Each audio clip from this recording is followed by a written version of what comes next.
up and it's trying to crawl across the shelf. And it makes the waitresses jump when they go in the back fridge. But that's and then yes, it screams when it goes in the hot water. But you know that everything, you know, the way he prepared his food was with love.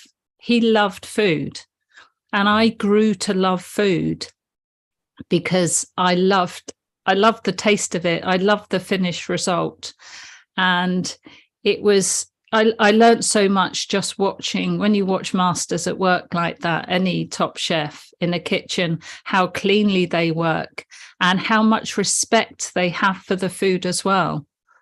And exactly, you know, so much, everything I can think of, even our ice cream was made from scratch. We had an ice cream maker. That wasn't a person, that was a machine. So that and we, you know, all the stocks and so on were made totally from scratch, and the gravies, everything like that, or the jus. We're not allowed to say gravy. Yeah. So some people don't get what from scratch really means. They get it, you know, you're starting from the beginning. Well, let's say the different processes of food, of taste, when they wanted like deglaze a pan, you know, versus your way versus aluminium. Deglaze. Deglaçage. Yes. Yeah, deglaçage with port versus wine versus vinegar, what it actually does to the food and the flavors and the unique things. And yesterday when you and I were talking, you told me about a steak process where it was a high level blue cheese they melt into a cream. What was that? That was, well, we used to serve fillet steak with a Stilton sauce. And Stilton's a blue cheese, very smelly cheese from the UK, but delicious. So, yeah, I mean, talk about a rich dish, but it was just beautiful. It was just basically, you'd put a drop of wine into a pan, reduce it, which means put it on a low heat and let it I'm trying to think another word for reduce, let the water content come off, so it got quite a strong, you got the strong alcohol content. Then you add a drop of cream, and then you crumble the cheese into that, and then you probably finish melts, and then you finish with a knob of butter, and then that's get napped over the steak. And that's not great if you've got a heart condition, but the taste is divine. And that's, you know, I have some wonderful memories. My mum was a very simple but very good cook. So like many people, I have wonderful memories of simple taste from childhood. Mm-hmm. But then the flavors got more combined and more complicated. And I started to appreciate the finer taste when I went to catering college, and we were preparing that food ourselves. And then, of course, when I married a chef, then it really excelled. So let's get out of chefing for a second and mom cooking with love, the Hearthstone energy. Oh yes. Okay. Yeah. That is. What makes it that? What gives it the unique flavor that of comfort, whatever you want to call it? What let's define that for everyone. Care. It's the love and the care that goes in, because they always say, you know, like, isn't it mum's chicken soup? Isn't that a saying you have in America, or grandmother's chicken soup? Or dad's barbecue. Yeah. Yes. Yes. It's the actual, it's medicine, isn't it? They're giving you their medicine. Yes. And both my parents did that for me. And it's using those like unique ingredients which have been built over time to be perfect as well. So they've had a lot of trial and error to get that uniqueness of the flavor. So you're like, oh shit, there we go again. That's that flavor. Then you put something else in it, it's completely gone. You're like, so that uniqueness of doing the same, but with that love, repetitive, those tastes as well. Yeah. And handed down as well. Yeah. So it's like we were saying, grandmother's chicken soup, but it's like mum was shown something from her mum and so on. So it's got that already is alchemy that you're getting, isn't it? Yes. You're already getting your ancestral alchemy handed down through this recipe and that recipe. So word of mouth, the oral teachers and oral historians that did survive through food. And then look at all that love and care and the mothering that's gone into that. So the grandmother's love or the great grandmother's love handed down. And that's what makes it so healing as well, because you've got all that ancestral energy in it. Yes. So my mom and I, we grew up in a family restaurateur, so we regularly have food conversations. And she likes to study old cookbooks from like the 1700s, 1800s, where like start with 5 cups of lard or 7 sticks of butter, 5 cups of sugar. Yeah, that was the insane amounts that were used back then. And how the different aspects of cooking and the different journeys that came with it, the journeys that came with it, like what was survived, what wasn't, what ultimately came, special food magic.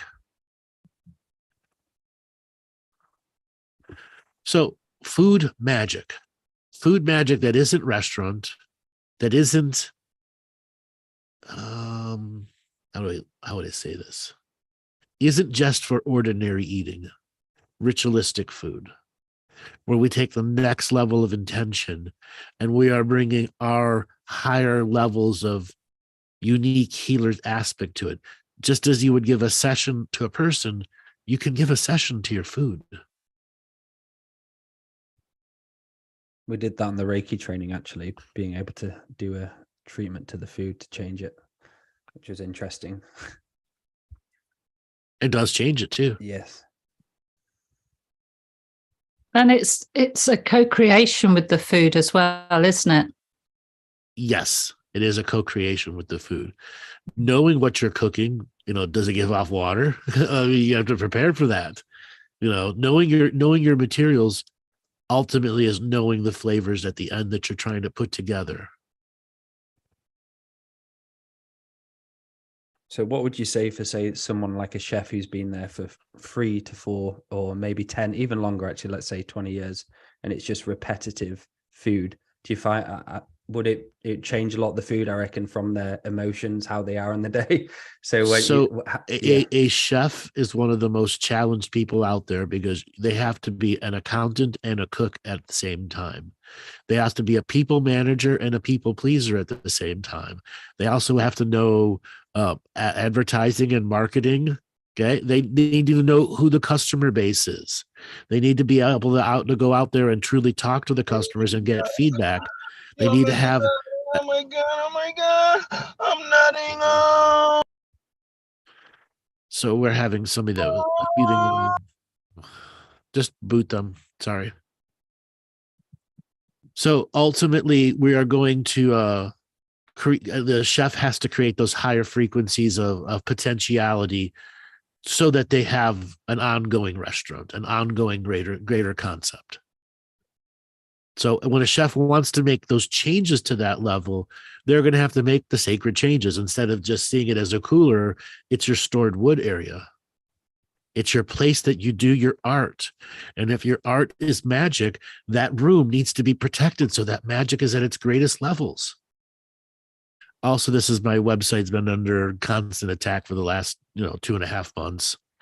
So let's just all send some energy back to those people that are doing this, and that may they see what they're doing fivefold in their own realities.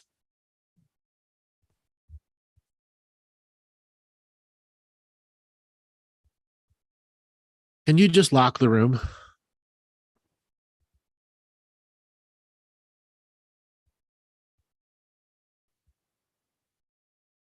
All right, Joel, just tell me no when you lock the room.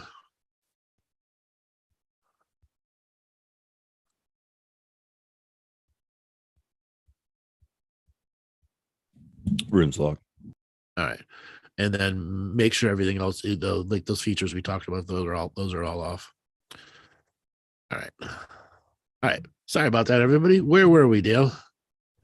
So we were talking about the setup of a kitchen and the space and how we can kind of influence and how can we create more of a sacred kitchen in a way, and how important that is.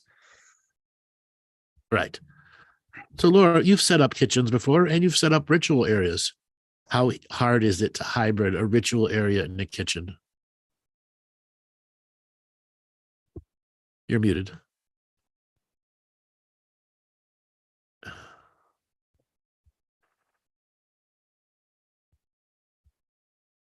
Sorry. There we go. Yeah. Okay. When the room's locked, nobody gets Yeah, I was going to say we're all muted. Yes. So not difficult at all. You just bring in those objects that you use for your normal rituals, just plant them around the kitchen. I could still create, the 7 directions and do the normal sort of rituals, even if it's candles and crystals and the objects, the sacred objects you usually use. You just have them around your kitchen. Even a small kitchen, you can use something to it, and it's also the intent, isn't it, that you go in with related to doing this. So I've done plenty of grandmother soups on my stove with just a few crystals and with my intention, but you can have them there all the time when you're working too in your kitchen. It's just, if you're going to go into ceremony and ritual, just remember to open and close sacred space, because obviously other people are going to walk into your kitchen as well at some time. And as well, You guys go ahead and talk for a second. Yeah, I've got to answer something in the background real quick. Yeah, sure. No problem. Yeah. And yes, Laura, about having that kitchen and being responsible for the energy there, because if you do have children, they could be arguing or anything like that placed over the kitchen area. And I tend to find that's a lot of denser energy around near the kitchen, the table, because when you've got kids, they start arguing or they start fighting or anything like that. So regularly clearing it out with, say, some sage or some frankincense. Incense is really good, isn't it, Laura? Yeah, absolutely. Yeah, frankincense and myrrh are great. And obviously sage as well. So it's the same as if you do the whole house, you look after your kitchen area as well. And it goes without saying to keep it clean. I mean, physical cleanliness and spiritual cleanliness do go hand in hand. So you do want a very nice clean kitchen. And you want it. For me, I wanted it a place of joy. So I've often danced around my kitchen, and I do dance when I'm cooking and listen to music when I'm cooking. Anything that because food is such a joy for me. So preparing food is a joy. So I think if you can bring anything like that into the food, and if, like you're saying, Dale, if you've had like family arguments or very tense family dinners in a kitchen, you do actually want that area cleared before you start preparing food. And I'm sure you've all heard this millions of times. If you're really upset or somebody's really distressed or depressed and that sort of thing, and they're going to cook for you, just maybe you want to pray extra over that food, because all that energy does go into the food you're eating. If you've had a row and so on, it's maybe best not to eat or not to prepare food till a while, till you've calmed down and let those energies dissipate. Because food is energy, and we're co-creating with that food, with that produce. And that's it. And we want it to be the right co-creation, don't we? We're imprinting it. What turns food into medicine? Love. At what level in your food alchemy is food becoming medicine? Intent and love. And that's a light worker answer, isn't it? So you're going to look for. Okay, I said it. Chopping the salad. Top of the salad, exactly. Oh, there's a whole energy behind it, Andrew, that makes it medicinal for you. It's going back to the ancestral input too, including that in it. Into your whole energy field has to be engrossed and intending that this be healing. And with prayers, there's next level. It's when you actually do the actual next level of implementation to the work. There's an intent, and then there's the actual word said that could take 5 minutes to 5 hours. And when you're pushing that 5 hours, 6 hours, 7 hour, 8 hour work energy with one alchemical creation, let's say it's a soup that's cooked down overnight, or a chunk of beef that's in the barbecue or the smoker, All of those are different ways of cooking from a different energetic elemental source in which your intention is fully a part of for long periods of time. Yeah, so I That guess is what it's makes medicine. so that's like when you actually get the raw produce from the moment that you're purchasing it all the way through to when you're cooking with it, and the different levels of cooking, as you say, like prayers over it while you're cooking, and then maybe it's frozen, and then as it defrosts, prayers over it again. Exactly. Prayer on top of prayer, much like you do in the ceremonial setup center, except you're doing it through food and not wood. But wood is fully a part of the cooking process, or gas, or whatever else that you're going to cook on. Even if you just have a little tube burner thing that plugs into the wall, you have a space to create alchemy. You put a pot on there, you put water on there, you have steam. You can be imprinting the steam in the water with the prayers. That can be an ongoing process in which you can breathe in the steam of your own prayers. One must think how to be the alchemizer also. Different way of testing the energies that are coming through you, what it gives to you in that moment, feeling your own prayer process. And for the ancestral memories, and Andrew, so as when people are preparing food, what does it do? What does it do to the personal ancestral memories? Does it open them up and you start kind Absolutely. of yeah. So if the fetus is planning everything in womb, that means the mom's fetus has planned everything in womb to have that child, right? Which might be, what a can of cream corn am I going to use? Okay. Which is the one form of cream corn that ultimately has turned up to the one that you regularly buy, that's available in your grocery store, that becomes a unique childhood memory through ancestral processing. Yes. So food is held in our memory then, isn't it? Yes. Our DNA. I'm talking about the source of power. Yes. Yeah. It's what activates the mitochondrial power plants. Yeah. Gives us our life force. Who remembers the first time they had some like completely unusual food, like liver or tripe? Yeah. No one adventuresome in the chat room trying tripe. That's one they give it to dogs over in the UK. And haggis as well. That's a really nice one. Yeah. And what about snails? Oof. Yeah. Oh. My inner child's going, oof. Pig's feet? It depends how it would be cooked. If it was cooked in a way that it wouldn't look like a pig's foot, I would enjoy, yeah. It's always going to look like a foot. Stump. And the head as well, and a lot of people use like heads. That's the best part. The cheeks are the best part. And that's it. So when you say eating the heart or the liver, there's a lot of different alchemy there, isn't there, as you're eating the actual absolutely heart energy? as well as nutrients only available to those particular organs. So I mean, did you want to test your microphone, Andrew? Is it working? Yeah. Okay, yeah, it's fine. So man has had a relationship with food ever since he, chased woolly mammoths around with spears, hasn't he? Ever since man has had a relationship with food since the moment their DNA was created to have a relationship with its food. Okay. And I know like the indigenous honored every part of the animal that they killed, didn't they? Yes. And most societies had that in their own way. Everything was used, even down to the hooves for glue. Nothing went to waste. Yeah. They had that problem. There was a product from Marks and Spencer's, it's called, in Harrogate, and not Harrogate, in England, sorry. And it was made, firstly, it was made from gelatin.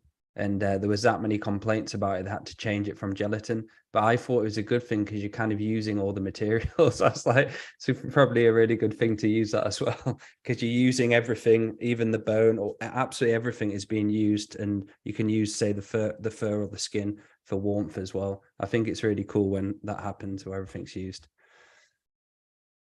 Yeah, absolutely. But I mean, it's not done with quite the same sort of intent these days, is it? I mean, that's all about a financial gain thing, isn't it? Rather than the honouring, using the whole animal because it's given its life. Well, again, that's philosophy versus actuality. Yeah. Yeah. Okay. So in the philosophy, if the village does use everything, then it's an actuality. But if the culture doesn't actually do it, I mean, the amount of food that goes to waste here in the United States every day is ridiculous. Mm-mm. Okay. Food that's perfectly fine. That could be given to homeless shelters or XX or whatever. The state doesn't allow you to do it. You just can't, they arrest people now for just taking food to homeless people. That's crazy. Right. That's crazy. Yeah. Okay. Yeah. I remember that Yeah. when I used to work at my second job was at Sainsbury's in England, and I was on the cashier on a checkout, and I used to go in the back, and like you say, Andrew, they used to throw away, I mean, like tons of the stuff. You used to just see it, and that no one was allowed to touch it at all. The amount of food which would be wasted is, I think they're actually doing something about that in England now. I think they actually give a percentage of it out or cheaper or something, which is good, which is a good step in the right direction anyway. Mm-hmm. Yeah. Yeah, absolutely. So when we choose to become high-level alchemical tasters and alkalizers, meaning we alchemize the process to make an alkalinity in us, a neutral balance within everything. That is something else that food brings us to, that homeostasis moment where everything is in unique balance. The food that we're putting in and the energy that is going out and the emotional stability that creates, that allows greater personal awareness. Why have they dumbed us down about food? We talk about the conspiracy theory. It's a truth.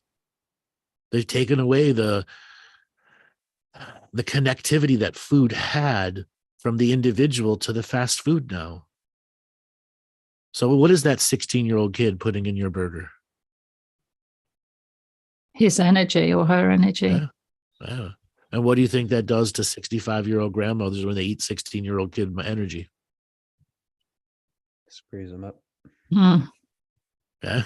And have you had that happen where they're making? Oh yes. Now, what I'm proper conscious about in like the last 4 years, I'm watching them make my food, and you see this proper looks like a crazy person who's like pissed off making your food, and you're there, and he gives you it, and you're like, oh fuck. Oh fuck! Exactly. You see the guy in the back making it, like what you always see is hands as well, and they don't wash their hands, or they'll touch money, then they'll touch your food as well. I've had that happen before, and I'm like, oh no. Mm-hmm. Yeah, exactly. Yeah, then they keep you like, oh no. So Andrew, what you say to the system has actually tried to change our whole relationship with food, hasn't it? Absolutely. Taking us away from the source, because in some ways that's the only way they can have an effect, because they can't come between you and your co-creation with food, because they don't actually know how you're going to cook or co-create with that raw product. So if they can cut that, the only way they can cut that out is to give you a finished product, like a ready meal, which takes away all the possibilities of alchemy from production. Or the GMO vegetable combinations that ultimately skew the DNA memory, because there's a DNA that's a part of the GMO that wasn't a part of the original genetic memory. Yeah. Which can then change the genetic memory to a different frequency of observation of time, because memories are understanding how the consciousness is observing time go by. And that's ultimately where food products and advertising for food products can have situations like the Mandela effect show up. So how much stovetop stuffing? Everybody remembers it, but nobody can find it. Yes. Yeah. Yes. Yeah, and there's dozens and dozens of others like that somehow the genetic memory is whoop, it made it through. Okay. Yeah. Why for so long were the British called the blandest food in the world? Because only the rich people got the spice. Yes. That's why. Yeah. Only the rich people had the spice. Yeah. But spice was as expensive as gold. Imagine your pepper or your salt or stuff that's in your common spice cabinet today. Back then would be a five man's fortunes. Think about that. Just shit in your spice rack 300 years ago would be the fortunes of 5 men for their entire life. For a dash of cinnamon that we all take for granted. Yeah. Yeah. We all take for granted. When's the last time you had to have roasted pig 5 days in a row? Okay. Okay. Because food was seasonal too. Why? Because every season things would grow up. You'd have to kill off the young, determine what's gonna be propagated for the next year. The same thing with the vegetables that would come and go seasonally. And then what vegetables can you cook down in such a way and cover in vinegar and salt that could last? Or how they've learned to prepare foods covered in lard or butter. They put them in clay pots and completely surround them in butter and lard, which would then air seal them, and they'd be good for 4 or 5 years. I think I can get up to like 4 days of eating the same food. Well, breakfast, eggs, is like my main breakfast choice. I'm about 3. I'm about 3. After the third day is definitely not. The third day is the challenge right there. I did that with a chicken wrap I was having because I was quite busy, so I was just getting some on the go and had it for 4. On the 4th or 5th day, I spit it out. And I can't fucking eat this. Like I was just getting the same over and again, and that was it. So to have complete control over your food and be able to have give it that alchemical process, you almost need to grow it. No, you need to know what it is. You need to know what it is first. Right. And the way advertising is done here, you're even if it says all natural, you're not guaranteed it's all natural. Mm-hmm. Yeah, there's fake advertising that goes all the time, but your intent behind it, and then how you prepare the food. Do you wash it or you just throw it on the pan? Do you massage the meat at all? Like that's normal cooking procedures that no one learns anymore. Mm-hmm. Okay? If you have a piece of meat that's been defrosting all day, what's the first thing you're going to want to do with it? Wash it off, so no slimes on it or anything, and then pat it dry. Yeah. Why? What's the worst thing that happened to meat? It's too wet when you're cooking. You're just steam cooking it. Yeah. Yeah. Therefore, you got to get the fluid out. And since most meat has have high amounts of water injected into it, which you don't know, and you only know by, going through the process of massaging the meat and realizing it's got a lot of water in it.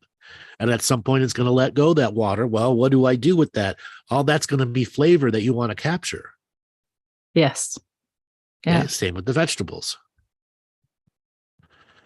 Okay. So knowing what you have just by touching it, feeling it, and then, you start by giving it individual a prayer. Help me figure out what I'm going to cook. What ideas do you have, chicken? And chicken's like, well, you can chicken this, you can chicken that, you can chicken this. You can not have chicken today. Okay. Put me back in the fridge. Yeah. Put me back in the fridge. Okay. But what does it take for the average kitchen to become a sacred kitchen? Beyond intention, the actual action of doing. And then the follow through action of foresight. When I do it again, what else can I do to prepare the kitchen to be prepared cleanliness energetically for me to be in that space to create? That's what it requires. The mechanics of actual doing.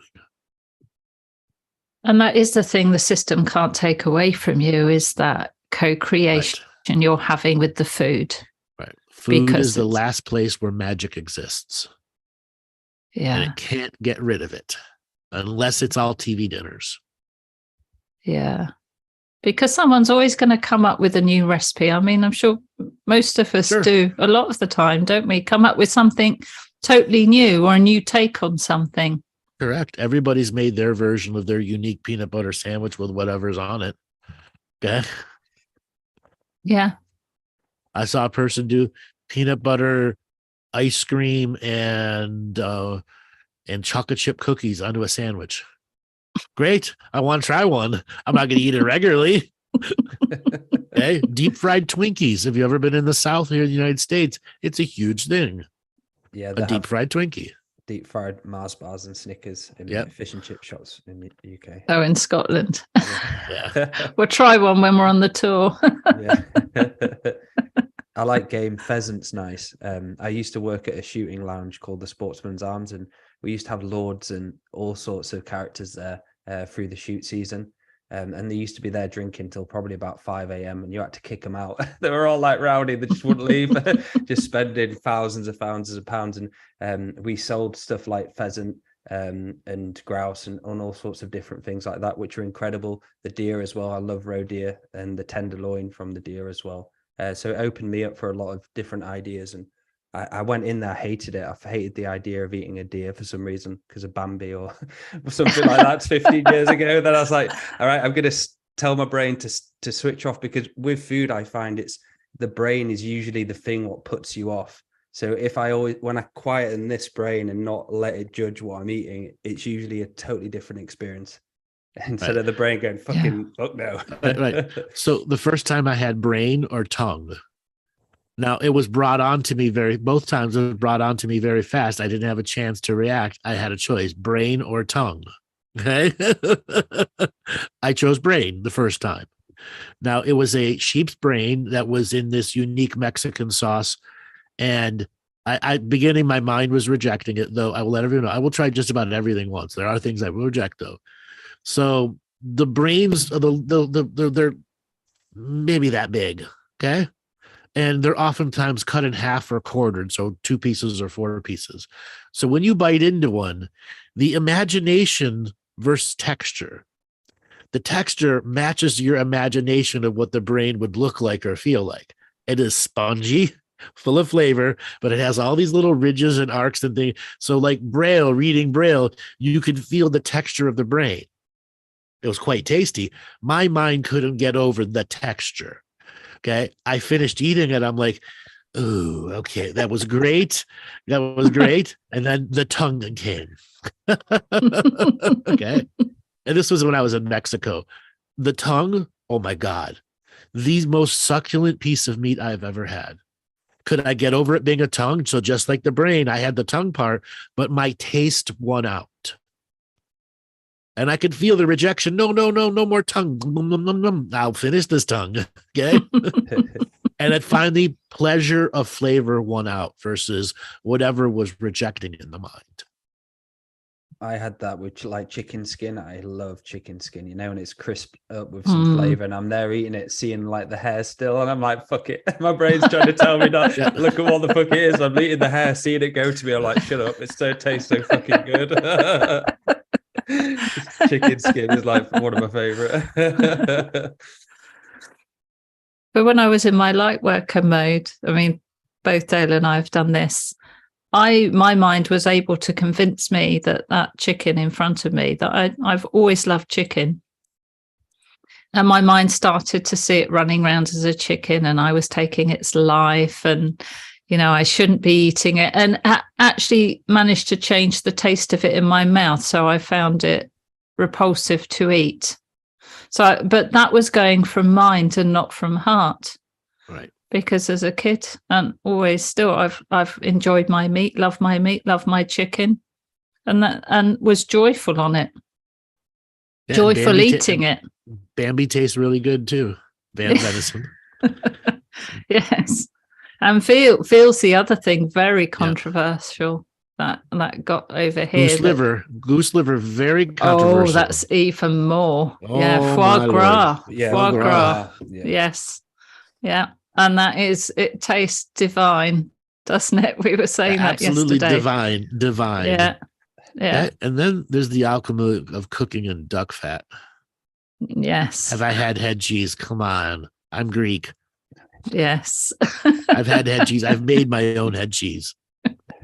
That word, head cheese, I can't get. I don't know what's head cheese. It's pieces and parts from the head of the pig. Okay. The cheeks are extremely tender and moist. The forehead's got a different flavor meat to it than the back of the neck and behind the ears. All that meat is very, very unique in flavors. And that's what head cheese is. And it could also be anything from tail to snout, not just the head. So, Andrew, we are going to, and you've covered this subject before, but maybe we can just look at it again. We're going to have some vegan listeners, some vegan viewers on this. So before, you have explained how animals come in with karma, same as us, and we're on a karmic resolving planet, etc. So the need to eat meat is part of the karmic cycle. As well as there are DNA lineages who are not supposed to be eating meat or be meat-centric at all. So there are 128,000 different human lineages active on the surface of our world. That's the huge variety. 70% of those are omnivorous, meaning they will eat whatever's available to them, not one more than the other. Okay? And that remains the 30% remaining. 15% are pure vegetarian, and then the final 15% are pure carnivore. So the vast majority of human lineages are omnivorous. They'll eat whatever is available.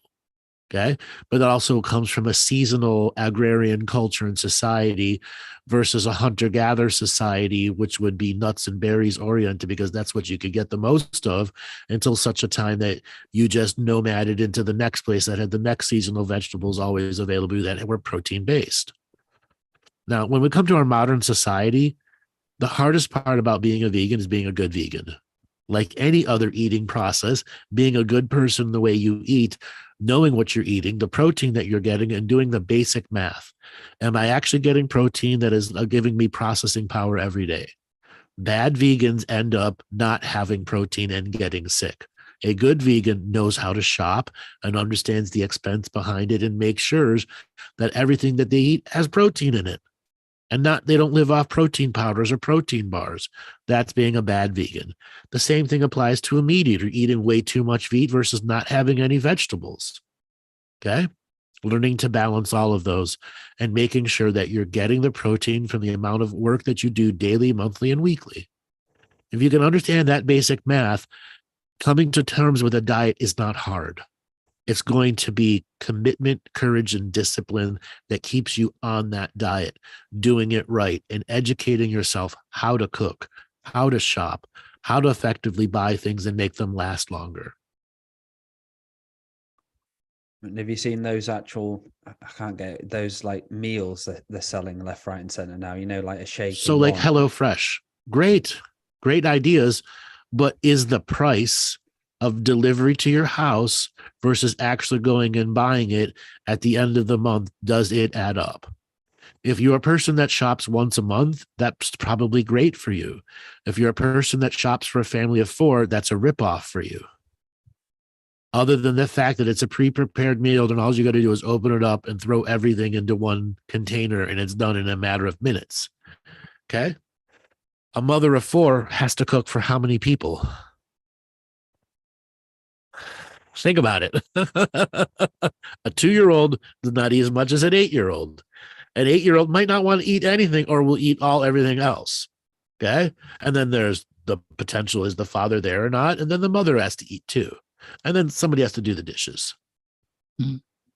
Okay. The grand balance of that ultimately determines why this instant gratification society has moved to faster food systems, which has taken our connectivity from food away. How many of you have had a frozen pizza and you'd added stuff to it on it, made it one of the more amazing memories of life? Everyone's done that. Can you make that frozen pizza sacred? Absolutely you can. Okay? Absolutely you can. What I learned is have a big pan. As soon as you think the pizza's done cooking and you know that crust is just about done, get a big pan out, one that could hold the whole 10-inch pizza, put a little bit of olive oil on there, put it on medium-high heat, and let it finish cooking from the bottom with the oil spread out amongst it. It'll finish cooking the crust all the way through, give you a crunch factor, and then you get this bottom-up heating instead of this top-down heating energy, which actually finishes cooking everything on the inside, which is why most frozen pizzas taste weird. It's the way you heat it. Like, Laura, what's the first rule if you're going to cook something into the oven? Get it as close as the heat as possible. right? Mm. All the way down on the levels versus cooking it on the top. Yeah, absolutely. Okay? Why do kids not know that anymore? Because everything's fast. I want it now. Get I it want done it now. quick. I want my instant gratification. I want my goddamn burger. I want my pot noodle. If anybody's familiar with pot noodles, I grew up on those. What's for tea? Pot noodle and bread. But there's other things as well, like the old working mum thing, and not having, the in my generation, I was able to spend time with my mum in the kitchen. That isn't the case now. The children aren't necessarily getting that time with their mums in the kitchen. So things aren't getting handed down to them either. Right. I'm not sure when that changed. The whole family units broke down when there began the longer term process of everyone in the family had to work, mother and father. Yes, which is when they started to put people more into survival. Correct. Which then created latchkey kids and after school specials where people could go and kids could meet in a place where there was no adult supervision. And then families are under such pressure that they're tired. Both parents are tired when they get in from work, and it can be late because they've had to pick the kids up from childcare and so on. And so the quickest thing is to have a takeout. It's not the cheapest thing, but it's actually the least hassle for them. And I think it's important also to say, I don't think there's anything inherently wrong with having takeouts or having... there's nothing wrong with it. It's all part of the experience of life. I think it's just getting the balance so that our children grow up knowing what fresh food is, as well as knowing what a McDonald's is. Or what a sit-down restaurant is. And Yes. oftentimes sit-down restaurants are as expensive as McDonald's. Yeah. Okay. And people don't realize, when you go and have, especially the people that get the food deliveries or this or that, the actual price of going to a grocery store and putting together a meal could be 1/2 to 1/4 the price. Yeah. And you're feeding 4, not 1. Your $9 at McDonald's. Yeah. And yes, it's pretty easy to get to a $9 bill at McDonald's for a standard value meal or Burger King or this, but that $9 at McDonald's versus $9 at Five Guys or this person's is going to be convenience. Okay. Versus the $9 in ground beef you could buy, which would be like, 2 1/4 pounds. Okay. Which would make like all that much more food. Okay. I remember having this long-term conversation with a friend of mine that all he did was eat out. And classic person, eat out and drink a lot of alcohol. And after a motorcycle accident, he wanted to clean up and he went and did a big round of colonics and realized, that's 20 years of fast food coming out of him. Okay. 20 years of eating fast food. Okay. Didn't you have that Yeah. story? And then like he would burn water, burn toast. Okay. That's how incompetent in cooking he was.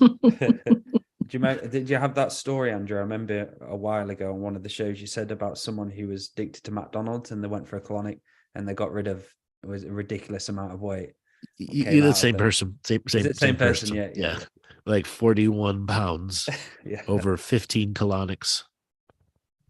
But he was also 6'9". He was not small. He was a bouncer at a strip club. So yes. So alcohol and fast food coming out. So here's another thing that I think is possibly a myth: calories, because it keeps. No, calories is not a myth. It's the understanding is, are there hollow calories, fast calories? What kind of metabolism you have? Everybody thinks they know what metabolism they have until they realize, if you eat carbs, like a big plate of pasta 4 days a week, your metabolism has changed for at least a month and a half. Yes, your metabolism can change that fast. And somebody, but no, it doesn't. My metabolism the same all the time. No, you are just giving yourself a consistent amount of food that makes it appear. But as soon as you give it something else, it's not that anymore what you believe it to be. It takes a while for it to change back. So ultimately, calories is not it's you have to know, is it a hollow calorie? Is it a carb calorie? Is it a sugar calorie? Is it a long chain carbohydrate that takes a long time for it to break down, but it's giving me energy continuously? Education comes into the calories, and this is where so many people in the vegetarian side who are bad vegetarians, they can't do the the calorie calculator. If this has 100 calories but costs you 150 calories to burn, what is your net positive? Nothing.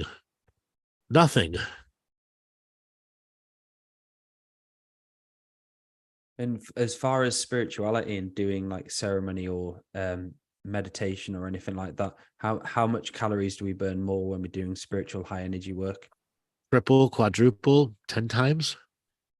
There have been many powerful spiritual experiences that I've had that cost me 5,000 calories. Easy. And the next day, like, where'd it go? Okay. Everybody's had that moment. Yeah. Everybody's had that moment. It's Everybody's had that moment. like studying as well. When you're studying for something, the brain uses a lot of calories, doesn't it?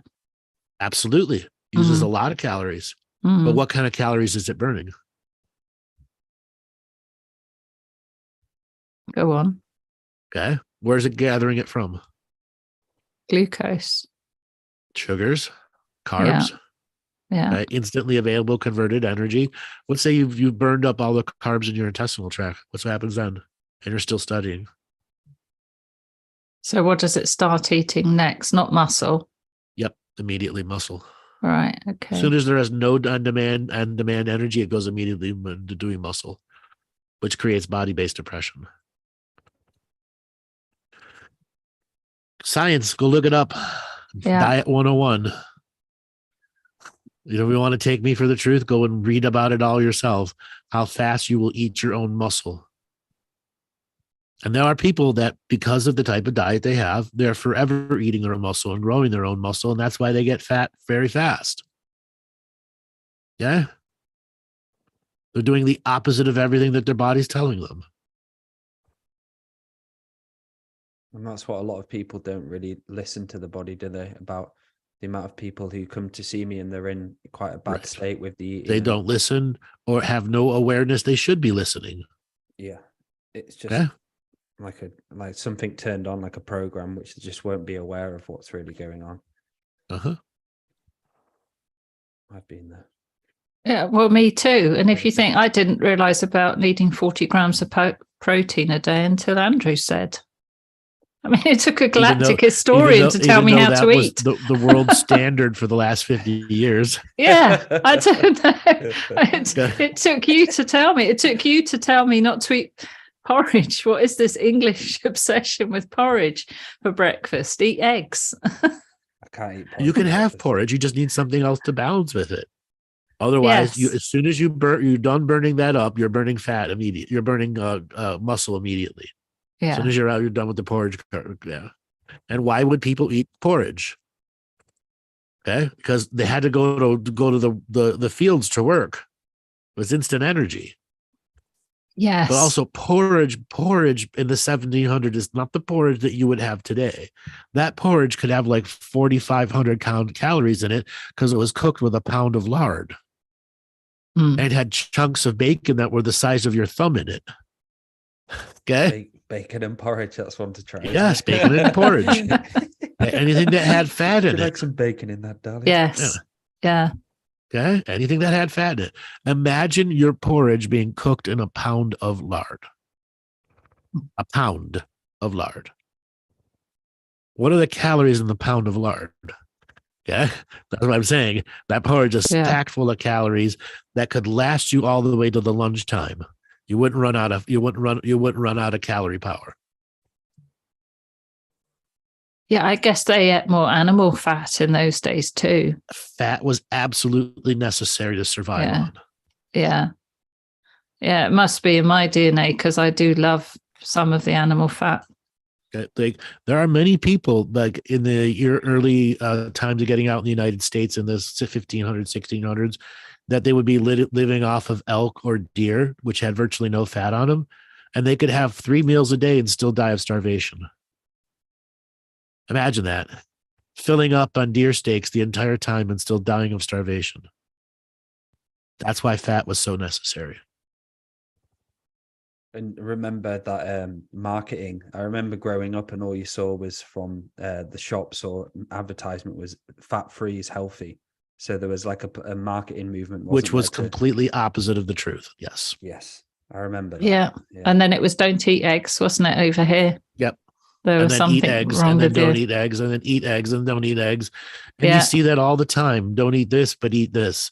And then they completely contradict themselves the next day. Yeah. Yeah. It came in the 70s over here.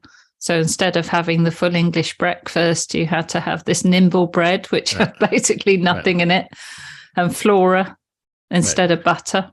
So imagine this. You're a day laborer, a field hand laborer for something. So you loaded full of carbs all day long, and you can't drink the water because it's poisonous. It will give you yellow fever or whatever. So you're given alcohol all day long, even if it's at 1.5%. You're still drinking alcohol all day long.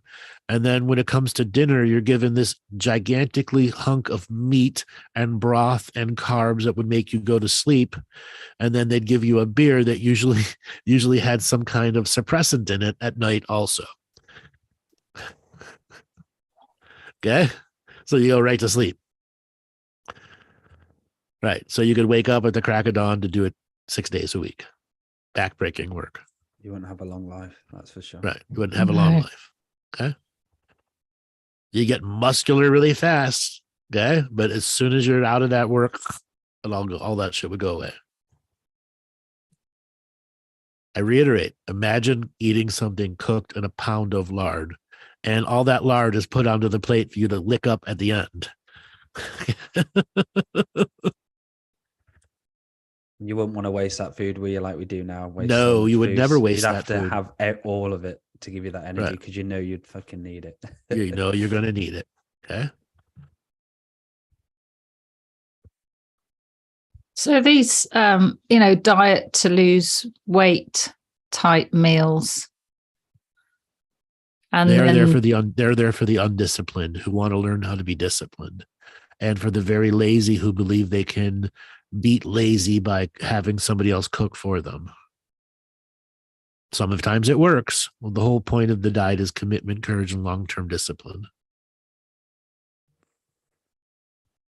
I've seen many people with the meal ready to eat systems were perfect for them.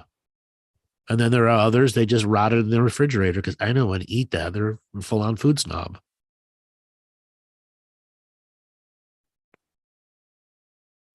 So we're at a point we're going to ask people to, in the chat room, give us some of your food magic stories.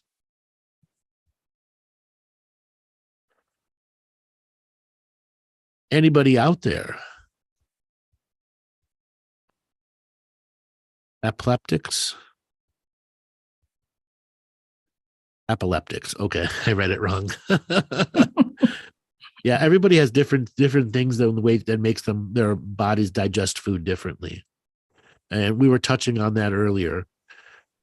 There are a lot of people who create stories in their mind. I had a friend, never eaten seafood their whole life, never once, and has created a story that I'm allergic to it, even though they have never actually eaten it. So how would you know you're allergic to it?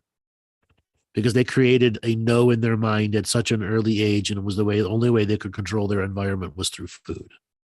Okay? And now you run across people that are so picky on absolutely everything, you can never get it right for them, ever.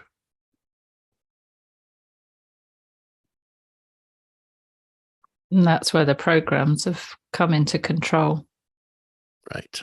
The programs that come into control that ultimately turn into other negative food programming, from anorexia to bulimia and all those other stuff. And does so many of those start in childhood as well? And can they be picked up from the parents? Or created by the child through rebellion, because food is how they can control their reality. There was that case, do you remember, Laura, and that lady in England who was on Big Brother, who had that problem and she starved to death. I can't remember the name of her now, but she came onto something called Big Brother in England. It's like a show on Channel 5. And she got really famous because of her personality. She used to break down all the time, though, used to scream and have tantrums. And she got quite famous, did loads of presenting. And over the period of time of 7 years, she just disintegrated. Then the lockdown just killed her. She couldn't eat any food. And it was quite a serious extension of how serious it is for some people, of how it can kill you. I've run into them in private sessions. And at that point, when you're that far off, that's a food demon, starvation demon. And yes, that's linked to history's past where people starve to death. Very common experience amongst human beings. And one of those, the other common experience that we all share is shitting to death from diarrhea. Diarrhea has killed every human being. Everybody shares that experience. Coughing to death also. So for ghosts with food, like say somebody's heavily haunted, can they influence the person to eat carbs? Is that something they do? Absolutely. Yes. That's the first way most ghosts learn how to control an environment of a person. Man, the ghost is dead and they know they can't eat real food. But if I go steak, and the guy has a steak and I can taste it through him, that's the first energy levels of energy harvesting. And that's how they learn to manipulate subconsciously. No pizza tonight, then. Who's this coming from? It's me. It's fine. So what's this thing about it's better to eat protein nearer bedtime than it is carbohydrates for a cleaner dream world? So why would you eat carbs before you're going to go to bed if you're going to load yourself up full of carbs to keep yourself awake? But it would just instantly turn into fat. You tell your body, here's all the carbs that you're supposed to use. And the body's like, I'm going to sleep now. And then the sleep part of the body says, all right, carbs are turned into fat. They're not turned into muscle. No, but do carbs help you sleep? Like when you've eaten a lot of carbs, it makes you sleepy. There's a carb crash. That means after the carbs have used out, you've had the crash, or you've got so much carb, the body wants to sleep right away. Yes. Yes. Okay. Have you ever had it where you've had a pizza and it's really salty and you wake up like 4 times needing a drink? It's awful. Yep. You feel it after you're like, fuck, I wish I didn't eat this last night. Like, waking up to the bar like, That's like Marmite. Yes. So why would you eat carbs before you went to bed? Is that the light worker thing? No, I'm saying it's better to eat protein than carbs because no, you're better off not eating before going to bed at all. When are we talking about? What's the gap? At least 3 hours between your meal and going to sleep. Whoops. I'm a secret supper eater. Yes, I'm a secret supper eater too. No, I'm a I'm a second lunch and second dinner person. Second breakfast. Okay? So no. So I'm just as guilty. But if you look at the science, and people can disagree or not, it's generally 2 to 3 hours you want to have not eaten anything before you go to sleep. And that's assuming you're going to get a full 8 hours of sleep. And so for the intermittent fasting, I think you've touched on it before, but it's huge now. From my understanding of it, it's good in short spells now and then, but to do it regularly every day you'd need fuel, wouldn't you? Would it cause positive or negative effect on you if people are doing it for, say, 4 months? So most people don't actually know why they're fasting. They're fasting because they think they're cleaning their colon out, or they're thinking they're doing this or this. And if you do fasting wrong, you can really, really screw yourself up. If you're going to fast, you got to learn how to build endurance up. A 3-day fast, once every 4 months, every 5 months, or every 6 months. You can go 3 days without eating food and having extra fluids of water. Great to flush the system out. Great to do extra exercise and spiritual prayers during that time. And the next time you do it, you want to try to 5 days. That means at the end of the year, if you're doing it twice a year, you've gone a 3-day and a 5-day. That means 8 days of no food. You've learned how to increase your endurance and ability to hold off temptation or the other desires to have food. And that's tempering your own ability. Now, there are these people who say you should fast every 5 days or every 12 days. That's all fucking bullshit and garbage. Yeah. And a lot of that comes from the over-vegetarian eating societies that were monks, Monks never ate like the way monks like they do on television. They ate what was ever there. Most of them were not vegetarian. Sorry for everyone. Okay. Vegetarian is something very brand new. Okay. Pure vegetarianism or pure veganism, the way it is. You ate what was available to you. Okay. Or you starved. Okay. So in the situations that we find today, and people who are, let's say, trying to fast twice a month, stop bullshitting yourself. Stop saying you're doing it for a personal purpose. There are a lot of people that will do that just to save on food money because they'd rather spend it at the bar or buy a new piece of clothing. So what's this? I was told if you do like a 16-hour fast, say once a week, so you don't eat after you've had your evening meal, and then 16 hours from that. So roughly 8 hours is taken up sleeping, which is perfect. Which is build muscle phase. Okay. So I was told that kickstarted your metabolism if you did this like once or twice a week.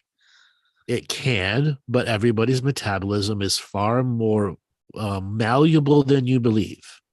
Everybody thinks it's one and just as that. No, it changes all the time. And you're just unaware of it.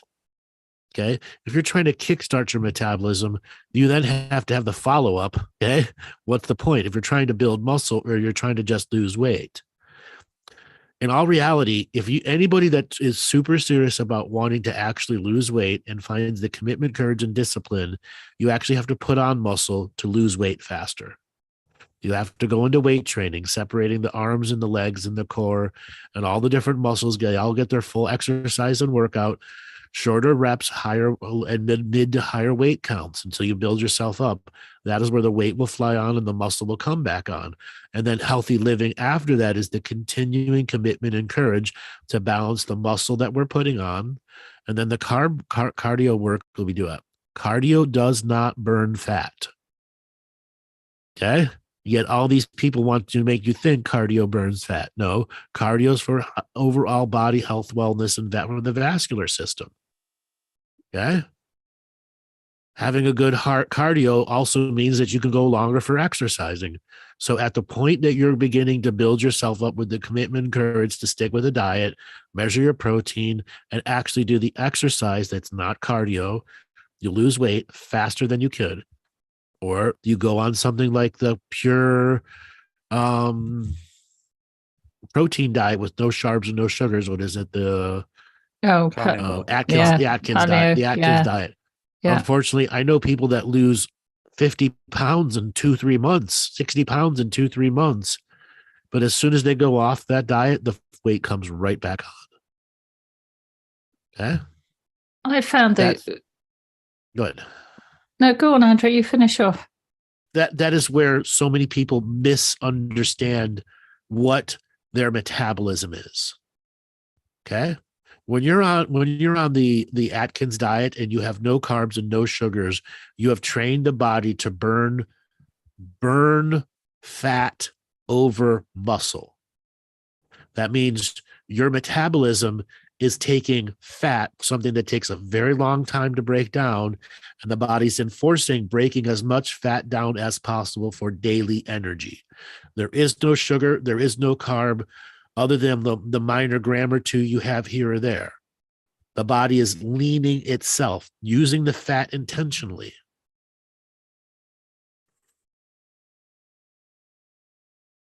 Okay, versus somebody who's building muscle. They're actually proteining. They're at the 100 grams of protein or 150 grams of protein, and they're intending, as they're burning fat, they're creating more muscle.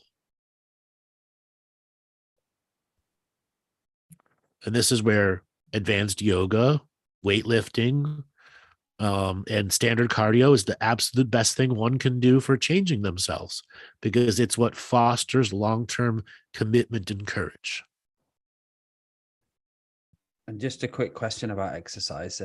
So if you're wanting to burn fat and build muscle, so what about like boxing or, hitting bags and stuff like that?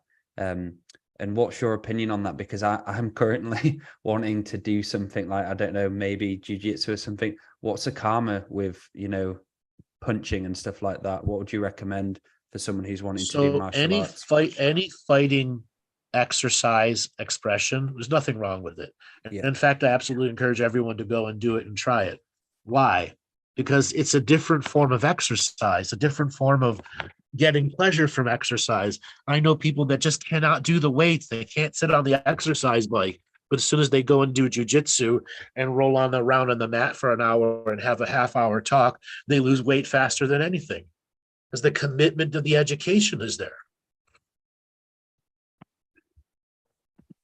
So, Andrew, what about detoxing as a means of losing weight? Because when I did I started on one of your detoxes, which was basically a juice for breakfast, a juice for lunch, and then eat what you like for a dinner, as long as it wasn't pork, I think. I lost weight pretty quickly. Sure, because you are juicing.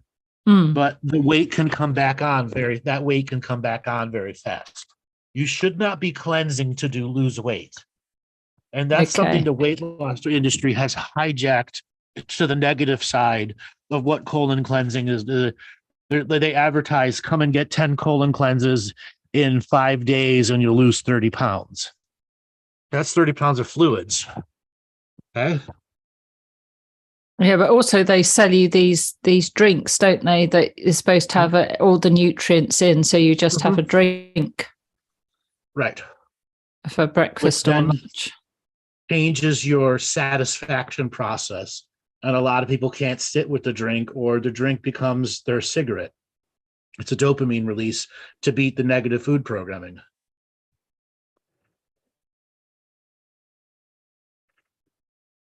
So let's talk about some of this negative programming that comes into us at childhood. So first of all, what's a good way as we get older? First of all, we'd have to recognize that it's a program, and then we'd have to overwrite the program. And override it in such a way it doesn't come back. Yeah. So that again is the courage and commitment to do not just revocations, but actually changing the way you eat. Right. Well, and most people don't actually chew their food enough. It's very, very common. The first thing the colonics person's going to tell you when they see shit going down, you don't chew your food enough. Because they can absolutely tell by coming out. Okay. They can tell if you chew your food or not. If you were to just consciously, actively chew your food much more effectively, you could change your diet and lose weight faster than you'd know.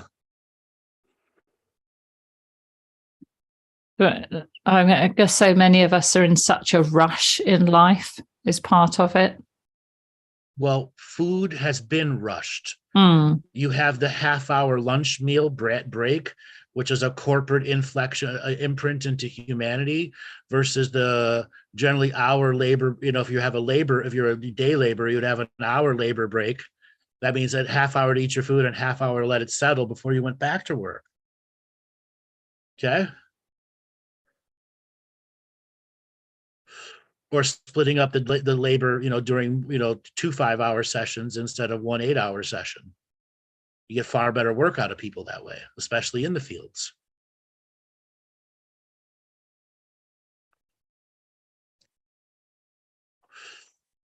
Ultimately, so many people choose colon cleansing to lose weight when it's the wrong reason. You should be colon cleansing for colon cleansing state. And the energy that it gives you back to go and do other things.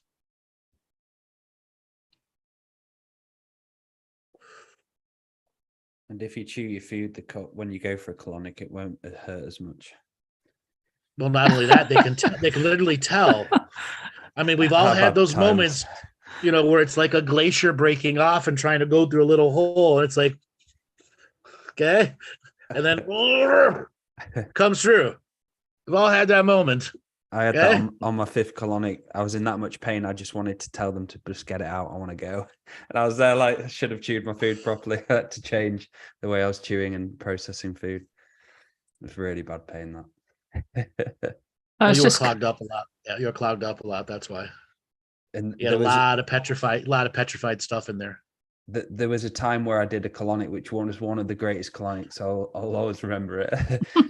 I did probably about half an hour, 40 minutes of breathing exercises before, continuing on when I was sat down doing the colonic, and the amount of release I had from doing that breathing was fucking phenomenal. She was like, wow, I've never seen anything come out like this. And I was just so relaxed, and my feet started pins and needles. Yeah, shaking. I couldn't feel my fingers. I couldn't feel my feet. And I was there shaking, like, and she was like, "You all right?" I was like, "Yeah, just can't feel shit." Like, and you had brought in enough oxygen that the body begins the high vibration. Yeah. Okay. Wow. I always wanted to know what that was. So just looking at a couple of questions in the chat here, Andrew. So from Santo, where did the concept of breatharian come from? Some idiot light workers. From India, probably.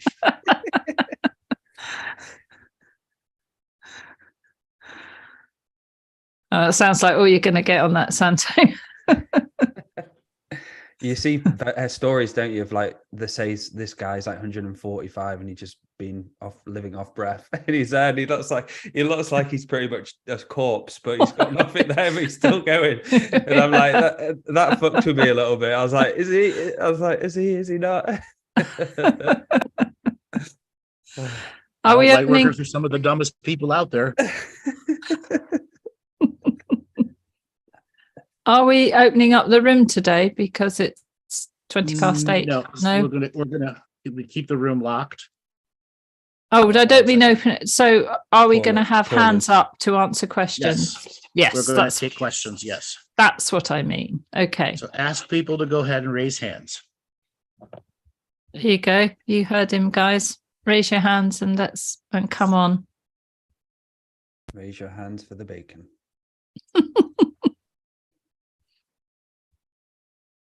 All righty. Let's give Amy Krusik send you a signal, ask to unmute. Hello. Hi. You want to turn your video on? Let's see. My internet's been cranky today. We'll try it. Unable to start video. Oh. We have the room locked. Sorry about that. We're just going to leave the video off for right now. Good. All right. So, what did you think of today's show? Oh, it was awesome. You brought back a lot of memories of like just my childhood foods I miss. Like what? Well, like my mom's cinnamon bread, but I've perfected it. The homemade pastas and Italian Irish were basically, my mom was Irish and cooked Italian. So, that was always a lot of potatoes and tomato sauce. Yes. Oh my God. And then you brought back, my dad used to make prosciutto. So I'm learning that, wow, he was alchemizing food. Yeah. And he made his own wine. It didn't taste that great, but he did it, Right. He was learning. He was following his roots. Yeah. I mean, that was awesome. That was so awesome. So thank you for that. What else was this? Have you ever heard of food combining? In what aspect? So I went for my first 2 colonics. Ooh, tell us. Inquiring minds want to know. Well, okay. Well, first, Andrew, I was like, I'm never doing that. No, never. And I'm like, something just said, do it, like knock, knock, it's time. So I did. And this lady that I found, it's the closed system and she does it 2 in a row. She says, you have to come 2 days in a row. Yes. So, I love that idea. Yeah. She's like, because we only got the first day, we only got to the transverse part of the colon. Yep. And then the second day, she said, the reason why I have you come is because we need to go to the ascending colon. Yeah. Yeah. So, and I didn't lose weight from it. It wasn't like I was going, it was like nothing, but all the junk that came out and all the food that I wasn't chewing and the worms, the eggs. She says, you have lots of eggs. And I'm like, oh my gosh. So it was really cool. It was, I was so full of energy. It was unbelievable. So full of energy.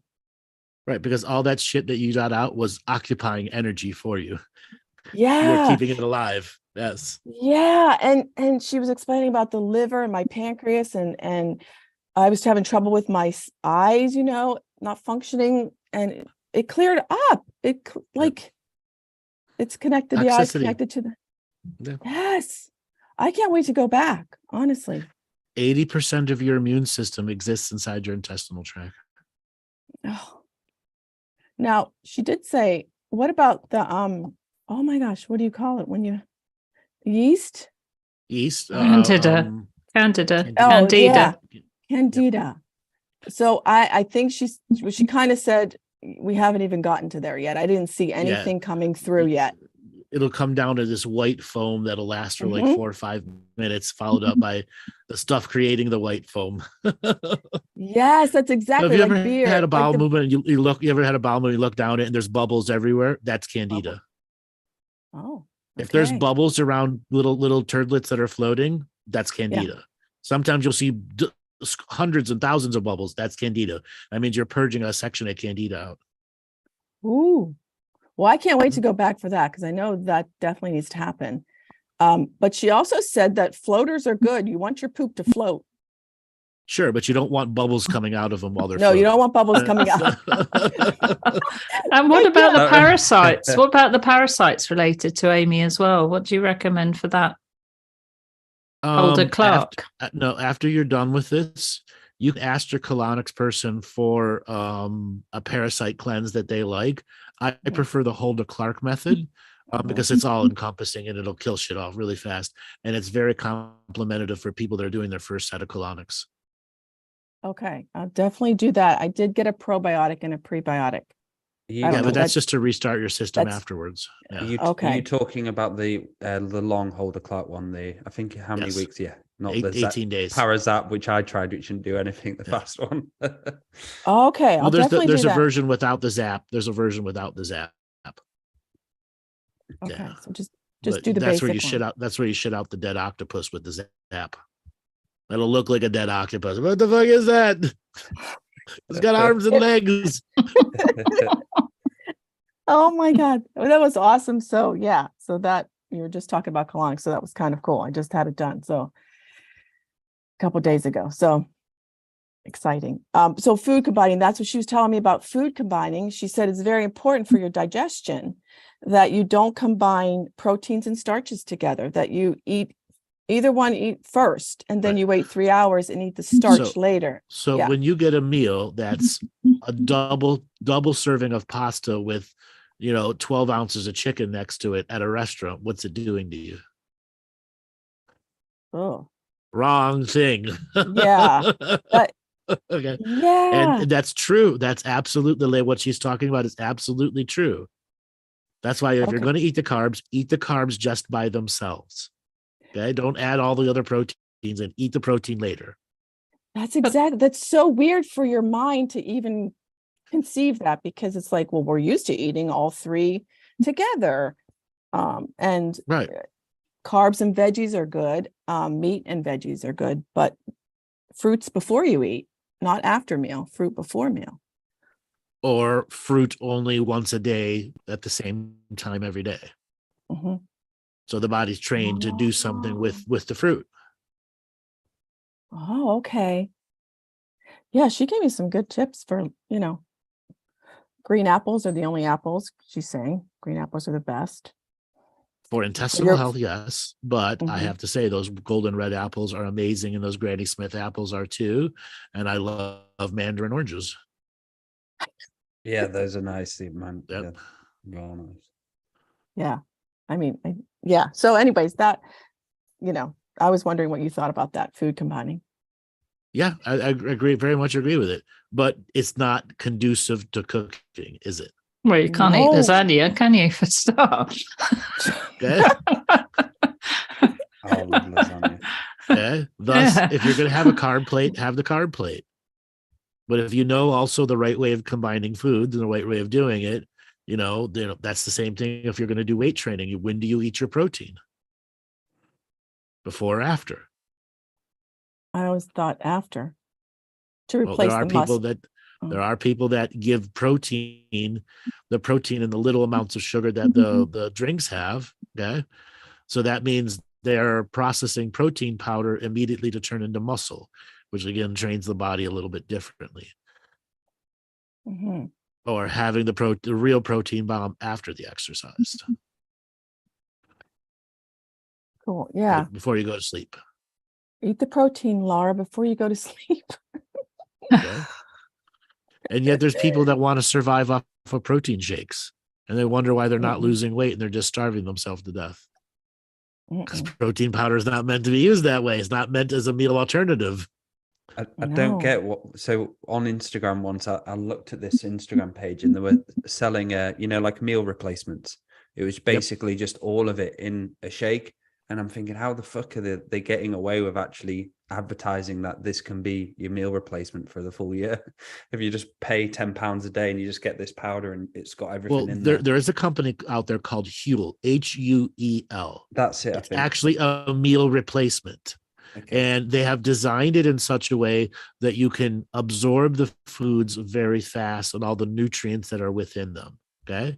And it is a way to train the body through the system that they have for you to have a complete balanced diet system that has your food meal replacements or your things to do for an extremely busy person.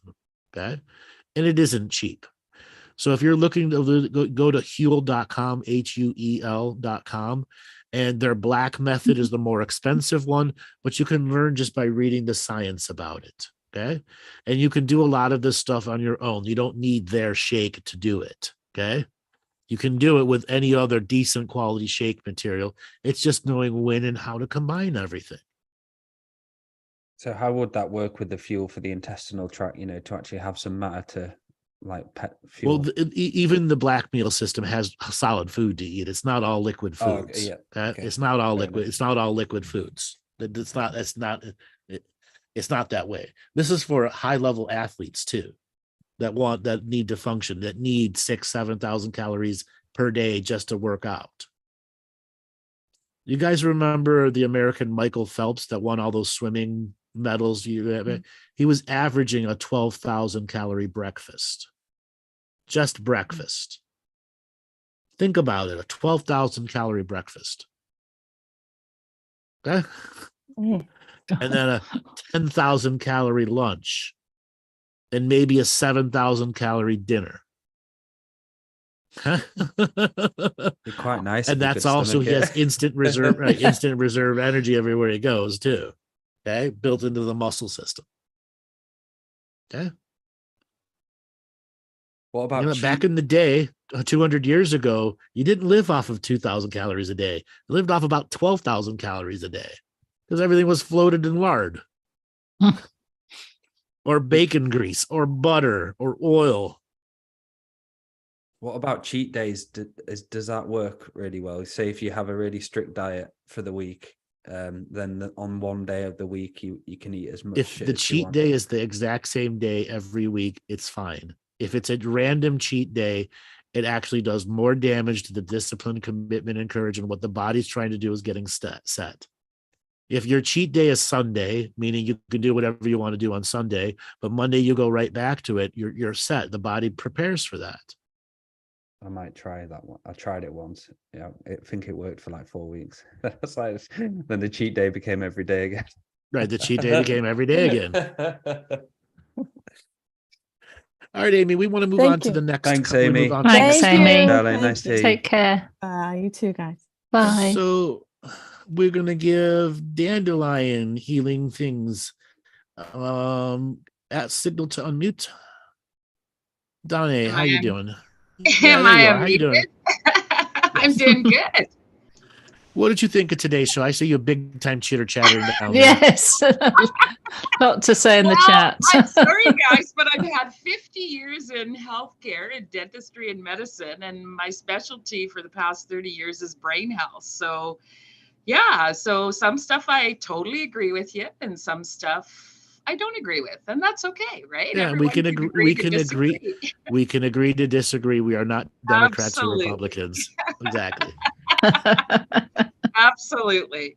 So with my focus here in Canada with First Nations and individuals suffering brain health, mental wellness, and addictions, feeding the brain first is the most important thing. So that's why I was making all those comments like I was doing, because a lot of people in the nutrition industry thinks that you have to feed the body first, but not in if you recovery feed- situations. You have to feed the brain first.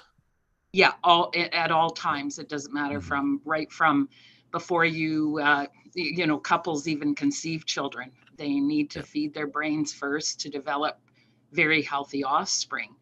But I made a note, if you bring me on, I don't want to be roasted today, but the latest research, and this is so cool, with regards to functional suicide prevention, is individuals that are genetically predisposed to suicide. Epigenetically, it doesn't have to happen that way, but studies done with people with eating disorders found that any whole cholesterol levels below 140 put you at extremely high risk for suicide, even 3-year-olds. I mean, that's why I came out of retirement. I was retired. I closed down my healing center in Rosslyn and Trail in 2016. And when my girlfriend that worked at Children's Hospital in Alberta, she's the therapeutic caring clown there, she told me that 3-year-olds were cutting themselves and lining the hallways there. Well, that got me off my ass because I have a 3-year-old grandson. And I'm like, that's not going to happen on my watch. Yeah, but so, those 3-year-olds cutting themselves is oftentimes those parents were on depression medicines long before they got pregnant, and that's the child taking on the depression medicine, forcing a depression on them that's not supposed to be there. As well as a variety of other prenatal dietary issues that the parents came into extremely lacking. Well, and that's where the folates are so important. They the greens, right? Oh, every time I smell a container of greens, I just about gag and puke. It's just gross to me because I'm an undermethylated individual. In brain health, that means I'm high histamine. Okay, so greens, folates are not good. I can have my salads and my spinaches every once in a while and the kales and all that kind of stuff. But I have to focus on a lean meat and fat diet to keep myself healthy, especially as an elder. I'm 62. Hopefully my body looks 40 now because I've been really working on it post-cancer. Have you ever tried to do a blue-green algae therapy?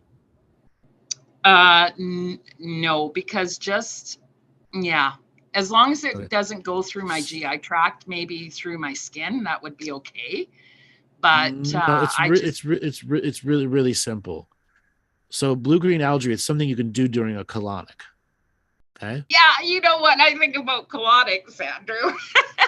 No. So at the very end, after you've expelled everything and the lower intestine was clear, they take a dropper that has concentrated blue-green algae in it, and they add it to a 1/4 gallon of water, and then you just let yourself fill up with that, and your intestinal tract will absorb the blue-green algae by bypassing the liver completely, going right into the blood. The blue-green algae is immediately seen as blood.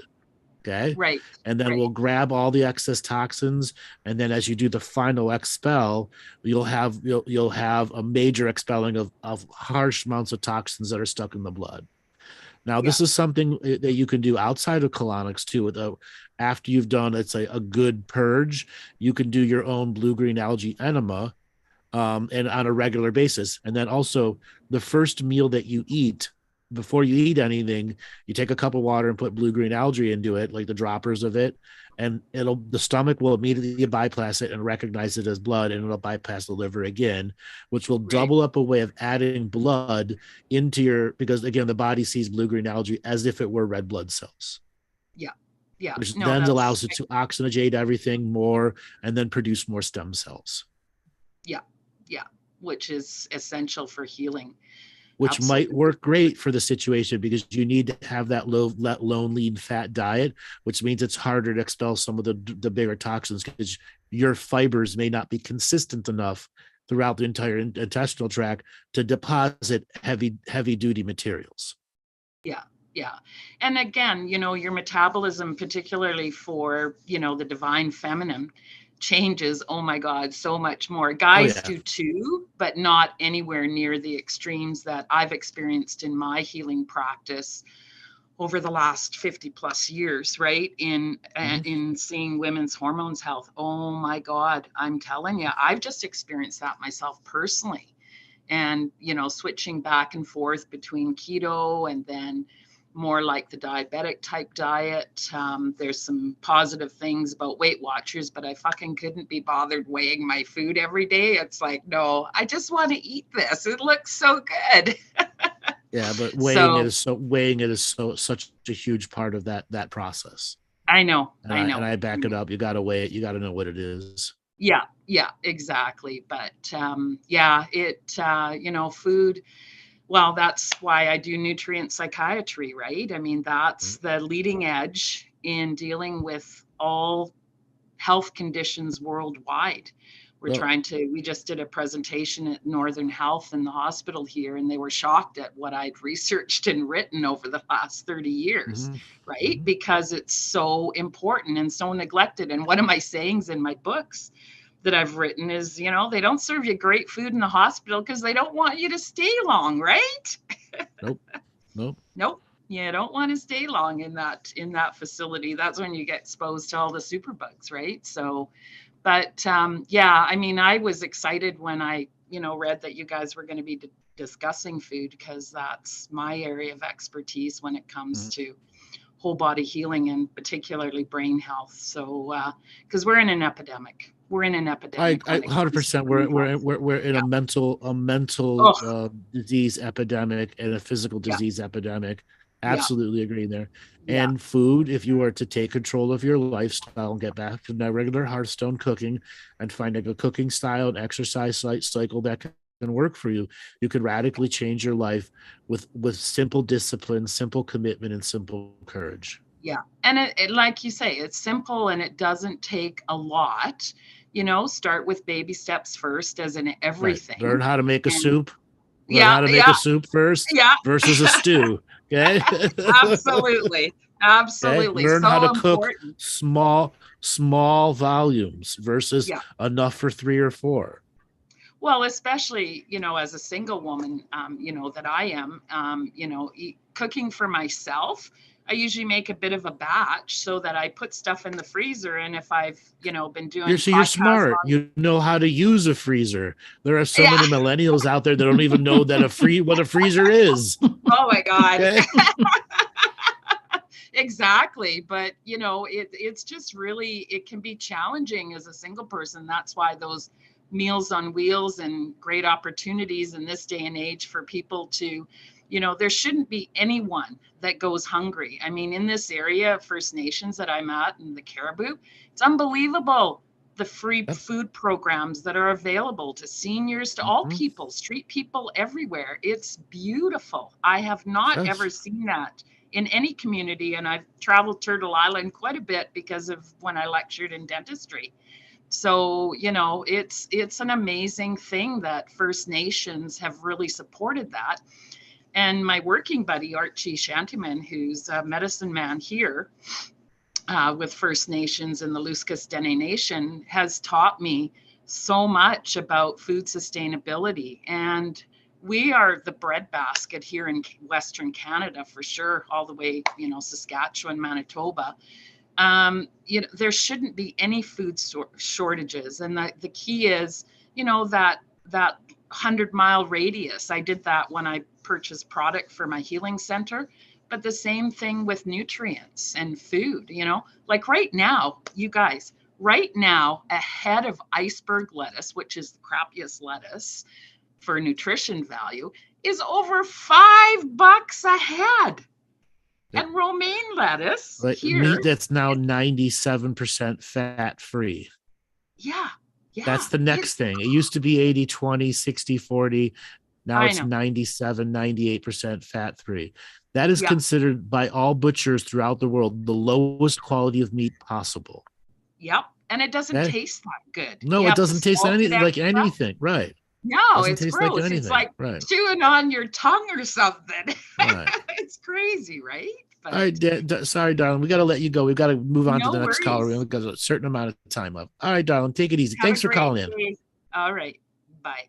All right. So let's go. Jason, signal to unmute.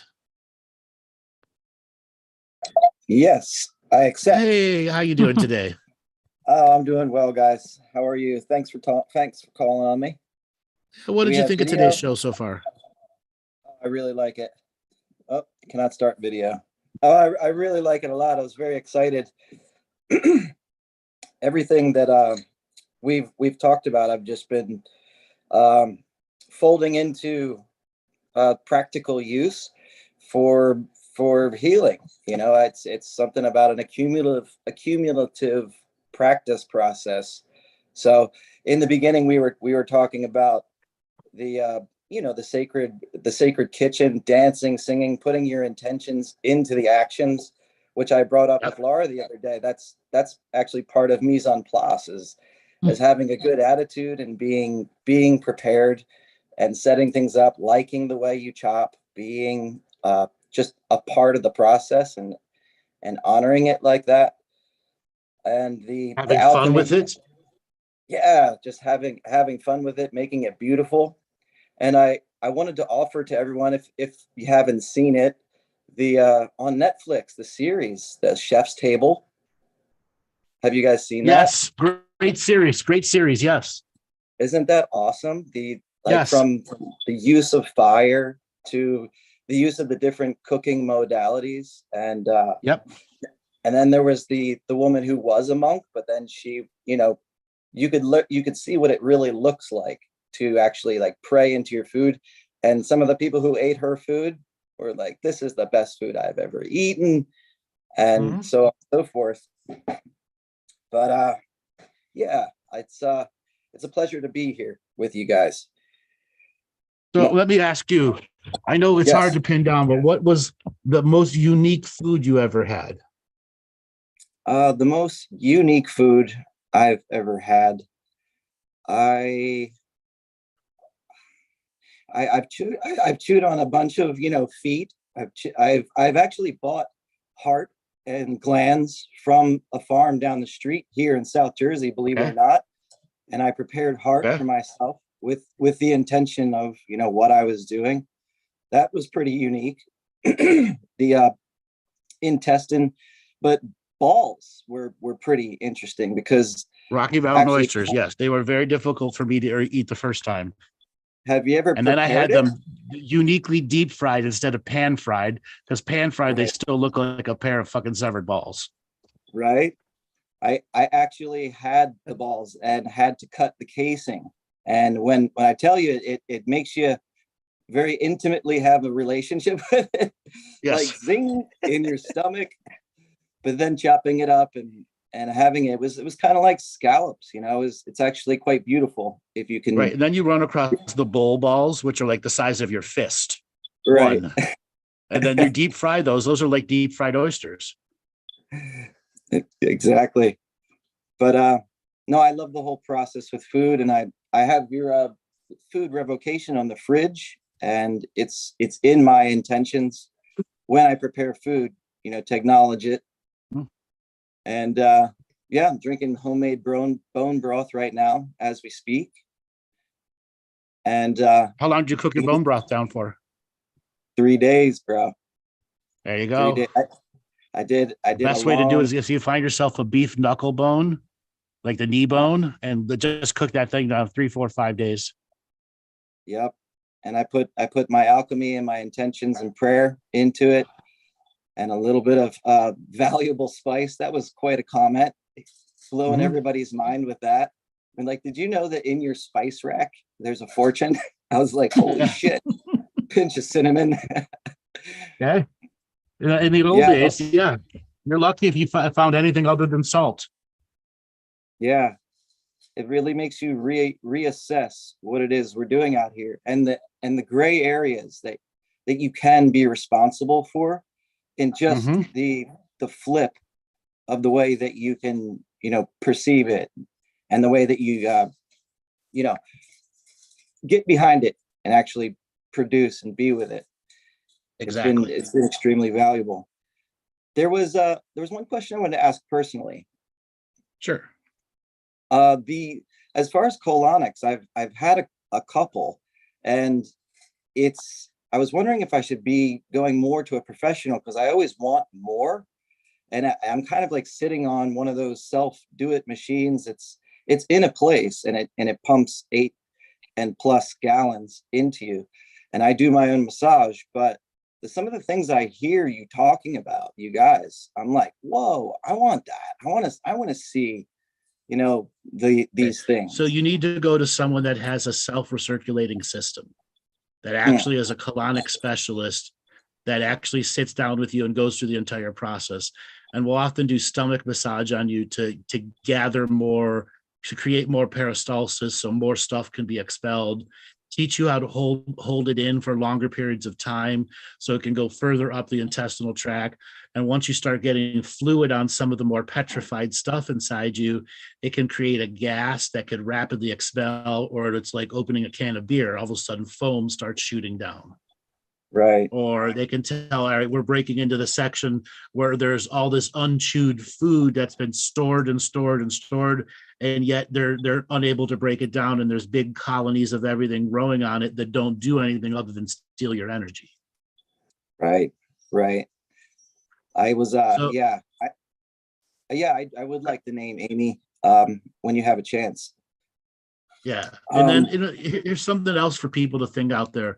If you are one of those lazy white light workers who wants a career and wants to make a mid 6 figures from a starting business, if you can deal with shit, quite literally shit, okay, for 1 2-month class, which is certified colonic certified specialist, which is about $2,000, maybe $1,500, and one machine which costs around $2,500 or $3,500, you can have a mid 6 figure a year business. That's $250,000 a year net, if you can deal with shit.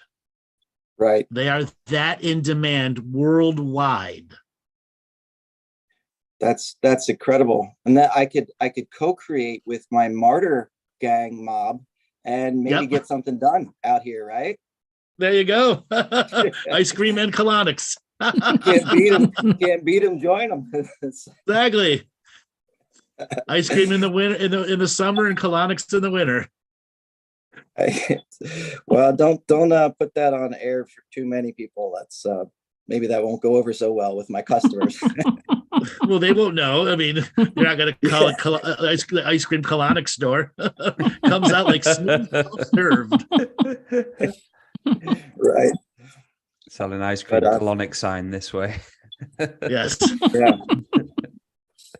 But yeah, guys. Or they're going to shove ice cream in your colonic. Oh, talk about brain freeze.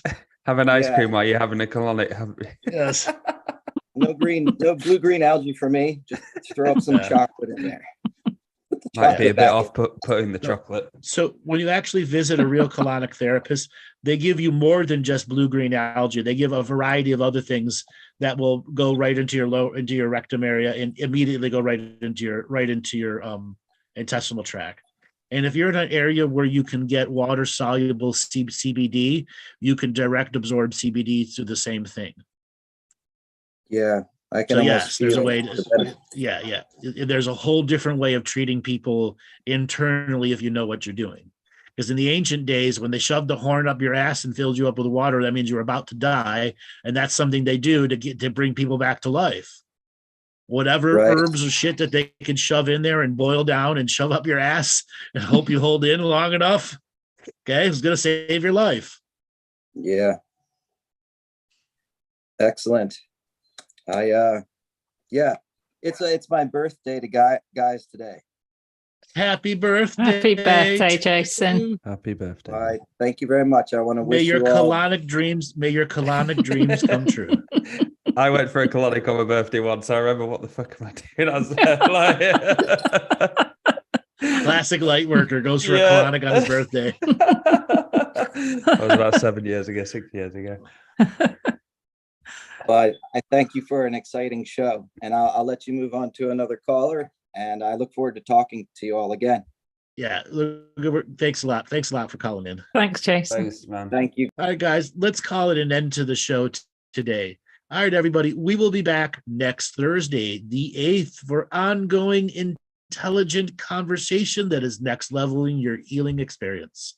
Any last words, Laura or Dale? No, great show. Thanks very much. Thanks for everybody who came on. And those who are listening, past, present, future. And yeah, again, thank you, everyone. It's been an absolute pleasure. Thank you. All right, Joel, take us away.